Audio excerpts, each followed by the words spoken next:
Welcome back to One Bills Live. Chris Brown, Steve Tasker with you, and pleased to be joined now by ESPN NFL analyst Ryan Clark. How long you been here, Ryan? You been here like a couple of days now? The whole shebang? I've been here like 2 or 3 days, man. Okay. You know, it's been good. I realized that the coaches come here to hang out, get away from the building, but also, you know, look at some of these prospects, have these meetings, and in talking to them, I've learned that it's not about the on-field stuff, right? They care about who the guy is, like the way that you present.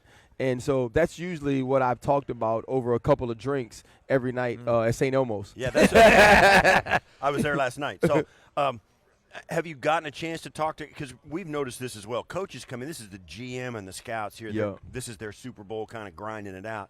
But the coaches come in here for the first time in, months and months and months where they got their guard down.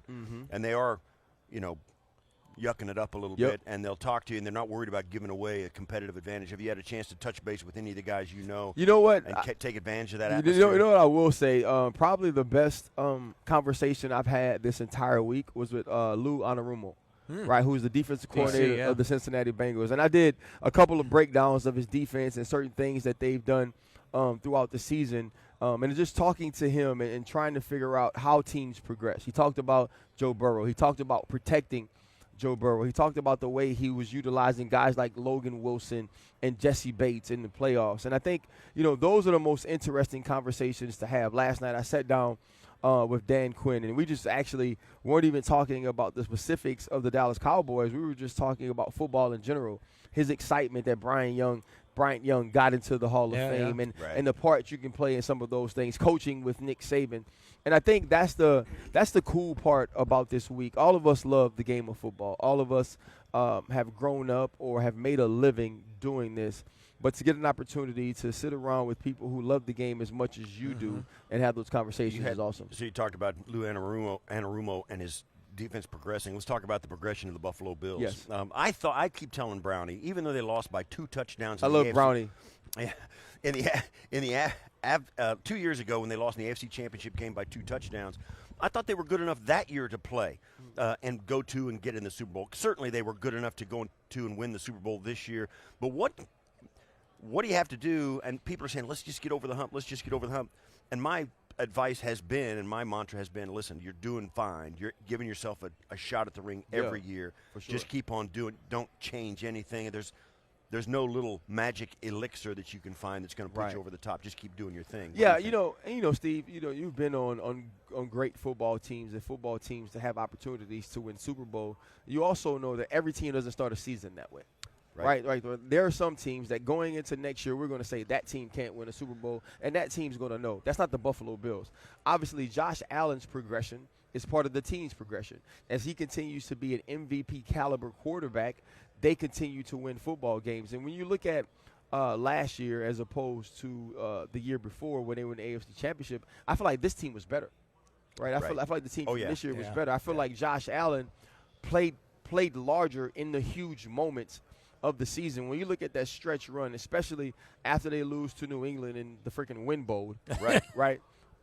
Josh Allen's acceleration of play, the way that he affected the game with his legs and his arm was absolutely phenomenal. Gabriel Davis becoming a guy who could possibly be a number 1 receiver when you already have Stephon Diggs. Defensively, Tre'Davious White is obviously a guy I'm extremely close to, a guy I've trained, for part of his career.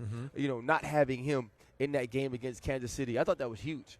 And even for a guy like Levi Wallace, who was a starter, when you don't have a Tre'Davious White on the other side, a Tre'Davious White that can lock down a position, it's very difficult on you. And so I think this team can continue to improve. It's about maintaining depth and also finding some impact players, whether it be free agency or the draft, that can become leaders in the locker room. Not only great players, is huge. Right. Mitchell Trubisky is a biggest name at the combine. I'm telling you, Malik Willis had a great throwing night last night. Yep. And, they were talking about some other guys, but the name I hear more than any of the prospects is Mitchell Trubisky. They got all these banners as current stars. Trubisky should be up there this week. Trubisky is getting more buzz here this week than any other quarterback name that I've heard, and we understand why. I mean, you got teams desperate for an answer at the position. I mean, you run down the list, Washington and Tampa and, Pittsburgh. Exactly. Yep. So what do you, and I know you kind of have some ins there in Pittsburgh. Do you think Trubisky is a legitimate consideration there? I do. I think Mitchell is a legit consideration because he can be a bridge quarterback or maybe your franchise quarterback. Right. The one thing that happens, and I always said this because I was an undrafted free agent who, was lucky that I tricked them for 13 years, right? That's the job. Every year I need to trick you to get a job. I feel you, man. Right, and so what I always said was I felt like for 13 years I had to prove to people I can play football. What happens when you're drafted as high as Mitchell Trubisky, your entire career, you're gonna have to prove that you can't. Right, and so now sitting out a year, not playing, people not necessarily having eyes on him, and now looking at the quarterback market, you remember those elite traits that got him drafted number 2 overall. You remember the arm strength, right? You remember the ability to improv, the ability to get outside the pocket and use your legs to create plays. And I think right now, coaches, executives, GMs are looking at those elite traits over the production in Chicago and also compare it to what the other choices are. Like, why wouldn't you give Mitchell Trubisky Well, he went a chance? 6-3 in his last 9 starts in Chicago. He's got a winning record Yep. with the Chicago Bears. I mean, there's And they not a lot of stink. quarterbacks that And they can stink. say that. And I know that, too, that the shine came off Gase in Chicago. And he came out, they had that 11-5, 12-4 season, and, they got the double doink out of the playoffs. And then, The double doink. Yeah, Double doink was bad. They could never get it back. Yeah. But, and we can go into that later, but this is a guy who I think it says a lot about him that he was willing to take a step back and realize it was so, whether it was whatever word you want to use, toxic in Chicago, whatever. But he got with a staff, and I mentioned this just before we came on. The Bills have a real reputation now with Josh Allen, like, hey, those guys can develop guys, and he got a year of that under his belt. There's going to be some expectations even now with Mitch Trubisky, whoever signs him. Listen, absolutely. When you have the skill set that he has, when you have the measurables that Mitchell Trubisky has, there's going to be expectations if you become the quarterback of a new team. There's going to be also hopes, right? People are going to get excited to get Mitchell Trubisky because it's not about what the reviews or the perception of him in Chicago is. It's going to be about the skill set. It's going to be about the level of talent. And also it's going to be, okay, you learned of the Josh Allen or you were there under Brian Daboll, and we've seen what they can do with quarterbacks. We've seen how they can teach you to not only be a pocket passer but also use some of your athleticism in the sense of making plays. And I think that's what Mitchell Trubisky wants, though. Like, listen, nobody plays this game to be a backup. You accept it. You accept being a backup because it's better than being a mailman. Yeah. Right. Well, You and he saw it as a career reset. Like, let me just take a year, breathe a little bit. Make $10 million. And you Well, he only made 2 1/4, but still, I mean, he might make it now. Yeah. He's But going to make more than that now. He still has the perception, and we've seen it at this combine when people are talking about him. He's like fresh out of the package now. Yep. It's like they absolutely the perception is they absolutely wasted him in Chicago and had no idea what to do with him. He got worse And under we their know what to coaching. do with him now. And Right. yeah. We're going to fix it. And so that perception is big. But aside from Mitch Trubisky, there's all the Aaron Rodgers stuff, the Russ Wilson stuff, the Kyler Murray stuff, the Tom Brady. Yep. All of that stuff, while it sounds kind of sexy to talk about one of those guys, that doesn't seem like any of those guys are going to budge. No.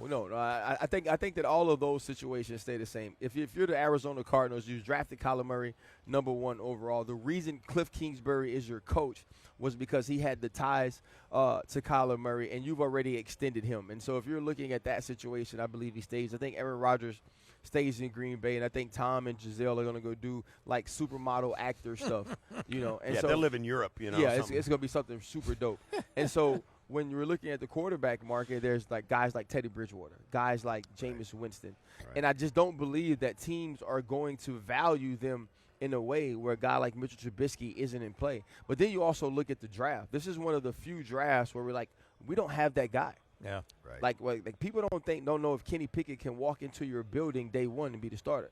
People don't know if Malik Willis can do the same. And so I think that's going to make free agency extremely interesting. Last one I've got for you, because I know you got other obligations, is the receiver class. They lit it up on the track last night, as Crazy, you know.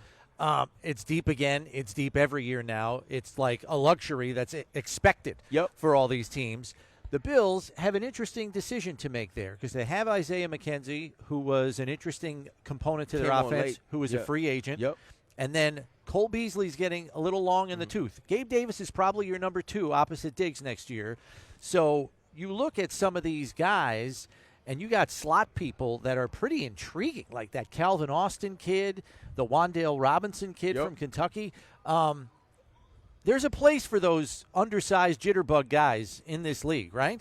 Well, there is, but here's also what happened. What has happened in the game now, and I know Steve can attest to this as well, is that the way that number 1 receivers move around, you don't have to look for a jitterbug. Okay. Right? You can get a Garrett Wilson or Chris Olave or a Treylon Burks and say, you know what, we're going to move you into the slot. Because guys like Devontae Adams, who I think is top 2, top 3 receiver in the league, guys like Cooper Kupp, who is the best receiver historically that we've kind of ever seen this year, they can move into the slot. And so now I think it's about figuring out who are those guys in the 2nd to the 5th round that you can use to do those things. And then having this draft that is deep at the wide receiver position, I believe the Buffalo Bills can find that. And you say deep at the wide receiver position, all the stuff you just said, I agree with completely because what they're looking for is guys who can do all of that. Yes. Because they want matchups. If they can get Steph Diggs matched up on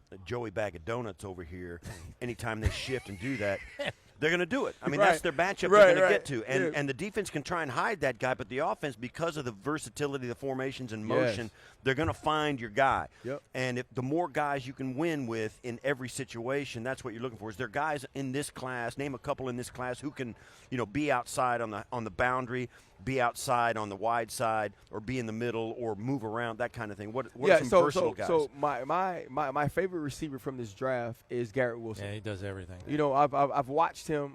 I actually played against him in 7-on-7 when he was in high school, and he freaking killed us. And at the time, I had Kyle Hamilton and Derek Stingley on my team. We won though, so I wasn't that bad of a coach. He played well in a losing effort. He played well in a losing effort. But you look at a guy who has punt returner ability, right? He's the punt returner at Ohio State, so that lets you know he can get yards after the catch. And they trust him. Extremely explosive, goes 4.39, 4.38 last night. So he shows you he has that type of long speed. But the thing I love about him is the versatility in the red zone, right? Being able to high point the football, also being a great route runner and finding space for quarterbacks to put the ball in. And like the biggest thing I always tell receivers, right, when I'm talking to receivers is the quarterback can't feel like throwing the ball to you is a risk of throwing an interception. He has to know that you can get separation. He has to know that you can catch the football, and he has to be confident. I think Garrett Wilson provides that for any team that would draft him. Ryan, thanks very much for the time. It was good to meet you and good to have you on the show here. All right, you guys have good luck the rest of the way. Okay, we appreciate it. That's ESPN NFL analyst Ryan Clark.